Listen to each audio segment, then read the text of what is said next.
pas dire ça du tout. C'est pas grave. Bon, je recommence. J'ai une petite entreprise, je n'ai pas besoin d'expert comptable.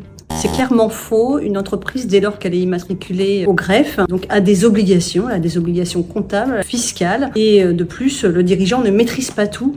Donc c'est bien qu'il soit accompagné et conseillé, peu importe que ce soit une petite entreprise ou pas. D'ailleurs, dans notre cabinet, il n'y a pas de petite entreprise. En fait, une entreprise, c'est un client comme un autre et il est accompagné avec tout le professionnalisme qu'il se doit.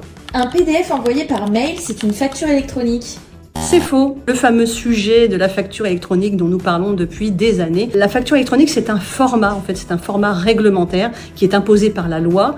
Et donc, deux choses. Donc, il faut qu'il y ait l'outil de facturation qui doit permettre d'établir des factures sous ce format réglementaire. Et il y a une plateforme agréée, en fait, qui communique entre les différents outils de facturation pour transmettre entre l'émetteur et le destinataire. Donc, au 1er septembre 2026, je rappelle, toutes les entreprises devront pouvoir recevoir les factures électroniques envoyées par celles qui sont obligées d'émettre au 1er septembre 2026, c'est-à-dire les grandes entreprises et les entreprises de taille intermédiaire. Il y a deux seuils, c'est au-delà de 250 salariés et 50 millions de chiffre d'affaires, donc ce sont des seuils assez élargis. Par contre, au 1er septembre 2027, tout le monde doit être en capacité de recevoir et d'émettre. Enfin, toutes les entreprises concernées par la facture électronique, bien entendu. Alors, je voulais ajouter aussi que dernièrement, il y a beaucoup d'entreprises qui reçoivent des mails de demande de leurs fournisseurs, des demandes de liens ou de nom de la plateforme électronique, etc. En réalité, ils n'ont besoin que du SIREN, puisque le dialogue entre les plateformes agréées ne sera fait qu'à partir du SIREN.